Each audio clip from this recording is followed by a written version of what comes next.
Hello to all of you out there in Yuulo land, and I'm delighted to be back in the chair after a long Christmas break. Jaysella is with me here in Studio 11 to catch up on all the latest racing news. Yeah, hi Barney. Hello yourself, Jace. Good to have you back in. And before we go any further, I did enjoy the banter with Koby on Sunday. Enough Barney. And it was hardly banter, was it? Well, anyway, I loved it when he said you was hiding under your bed, just for getting final orders mixed up with final demand. Enough Barney. I know I'll never live that one down. OK, I'll ease up on you now. But he's a great character, Koby, isn't he? Yeah, ain't he just? You gotta love him, I suppose, but wait till he screws up in Hong Kong. I'm going to tear him apart. Ooh, I bet you will, Jace, and I'll look forward to that. But what have you got for me today? Well, Barney, I've got a lot to say as always, but it is the Dublin Racing Festival this weekend, so if it ever stops raining, it's worth looking ahead to the important ones. And more generally, the big news is on Harry Cobden. Yeah, I heard about that a couple of weeks ago.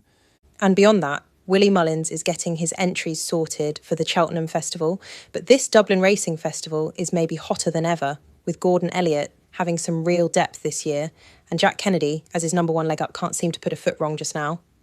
OK then, lots to go through. Jace, where shall we start?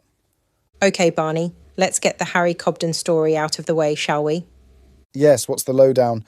Well, this is a huge moment for Harry, but he has proved himself the jockey in National Hunt that has been at the top of his game in recent seasons. So this is a great thing for racing, overall, the support that JP gives to all of the yards. Yeah, I heard that he's got a horse in every Irish yard, is that right?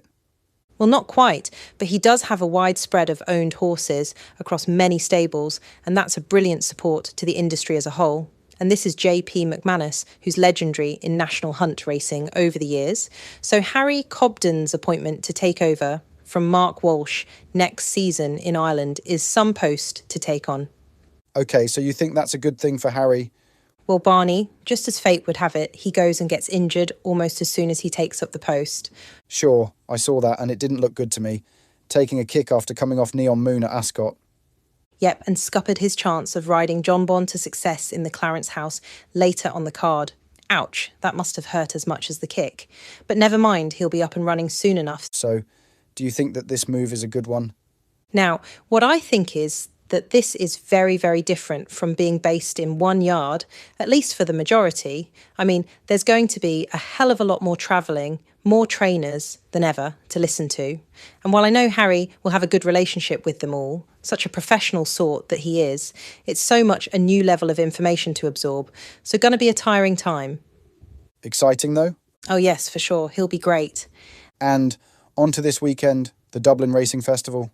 Yeah, what a great inception this has been since 2018, bringing those graded races together at one venue over one weekend and just perfectly positioned before the annual pilgrimage to Cheltenham in 5 weeks' time. The pilgrimage, I like that. Oh yes, Barney, that's what it is. And I just spoke to Caroline last night and we'll be hearing plenty from her this weekend. OK, what did she have to say? Well, first up, she did say they'd had a bit of rain over there. Must be the understatement of the century. Guess so, Barney. But you know, it's Ireland. They're just a little bit used to it. So anything from her I should put down? Well, Barney, all the usual stuff about how Willie Mullins has this as his target before Cheltenham, so expect a big performance from Close Utton, but she did tell me that Gordon Elliott has to be watched as some of his bigger stars are going to be there. Then, of course, with all this rain about, I'd be fancying some of Henry de Bromhead's chasers, as they won't be minding deep ground. OK, do you think Henry is getting his yard back among the winners?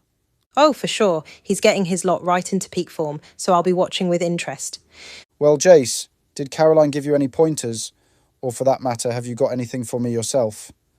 OK, Barney, Caroline has earmarked Energy and Madgebro for the Dublin Chase if it's heavy ground, because that ain't going to be what Marine National wants. And after that, she said, you can't back against Lossiemouth, whatever's up against her, while Final Demand has to be one of the most exciting novice chasers around if coping with the cut. Anything on your radar, Jace? Well, I'd go for Gordon Elliott's Santo Sospir on ground, this deep. That's in Saturday's opener.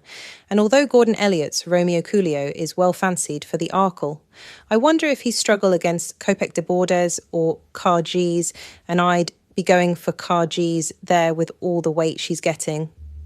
Of course, we'll have to wait for the final declarations on Thursday, but Gaelic Warrior, if he does run in the Gold Cup, would be a fascinating outsider, though Galopin des Champs should be favourite to win. Brilliant.